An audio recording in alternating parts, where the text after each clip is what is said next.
I know you talk about symbolism with family too. Like, why is family so important? Because it is the biggest symbol that God uses to describe his relationship with us.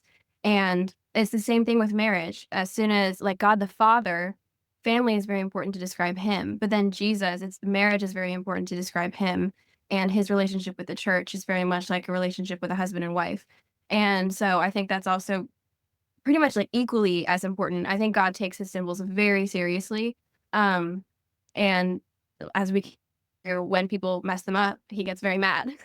So, I think that's one of the reasons that it's so, ingrained to him when marriage gets messed up, or that's why the enemy is attacking it so much. I think that's one of the biggest reasons is because Mm. it's a big symbol, um, and God doesn't like when they get messed up, and Satan knows that, and so he goes after it. Well, I just want to say about the symbol. Yeah, the world is totally dependent on those who have access to divine revelation to live out the symbols of God's character and God's story in front of a world that otherwise doesn't know anything about God, right? So, Yeah. I think that bearing that responsibility is definitely such a good point, Sydney. That is something that is a weight and a privilege that we see, and so much of the history of Israel. When you see the suffering and the advancement, and the whole story of the Old Testament, what you're really seeing, and people are looking at this and they look at this story and they're like, well, why is this in the Bible? There were 100 other people groups that God could have chosen, but He chose Israel to stand upon a stage where He was going to reflect His character, and because they were symbolically representing what God's character was like, His faithfulness to His covenant to them over and over again, His decision to judge when they are unfaithful to the covenant.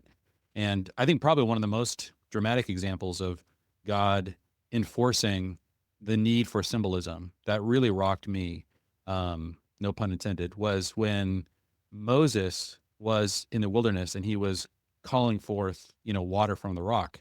And people have debated forever about why was it that God um, doesn't allow Moses into the promised land when he strikes the rock instead of speaks to it. So this scene happened multiple times, but the final time it happened, God told Moses, I want you to go to that rock and speak to it, and it'll bring forth water.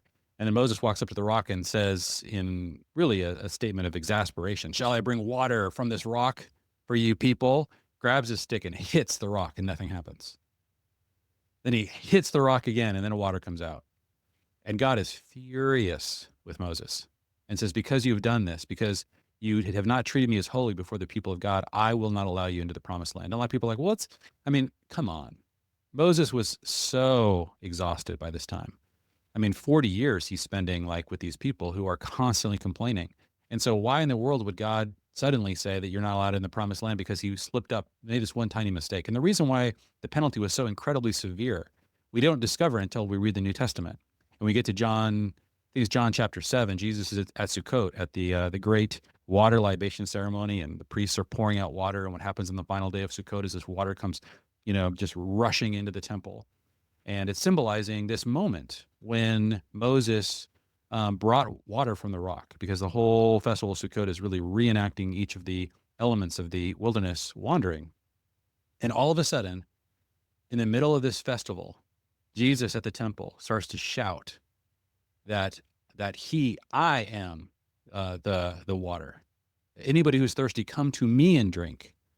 And all of a sudden, in all of salvation history, we suddenly realize what the rock was.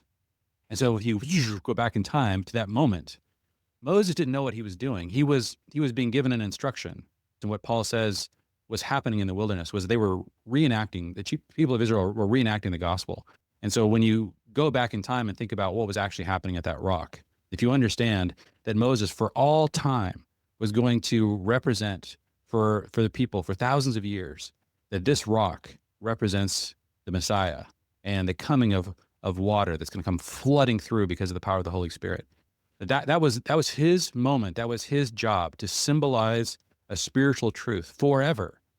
And then he strikes the rock. He literally takes his stick and slams it on the rock that is Christ. This is really destructive of the symbol, and therefore, in order to basically protect this symbol and recover the symbol, God has to demonstrate that this was a very, very serious act. That Moses' decision to violate the symbolic element of the story is now corrupting people in the future, and that we don't live to serve ourselves. We live to express, one of the purposes of our lives is to express the truths of God for future generations. And so, to your point, Sydney, one of the things that I think oftentimes we overlook about marriage is this idea that we are symbolically describing what God is like. When a father loves his son or daughter, he's describing, and he's not just for that son and daughter, but for everyone who's watching, and for his grandchildren and great grandchildren, for future generations. They are getting an idea, an inkling of what a father is like, and therefore what God as a father would be like.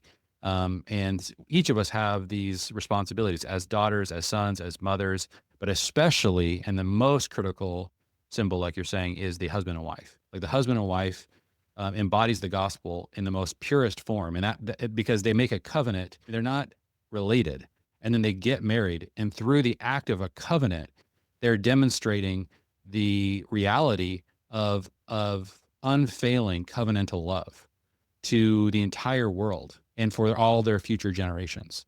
And so to take that incredible responsibility and to throw it aside in a haphazard way, the way it often is done, today, is so dangerous for the spiritual lives, not only of the husband and wife, but for everyone watching, everyone who saw that that covenant being made. So yeah, that's a good point. So that yeah, that is also one of the purposes of marriage.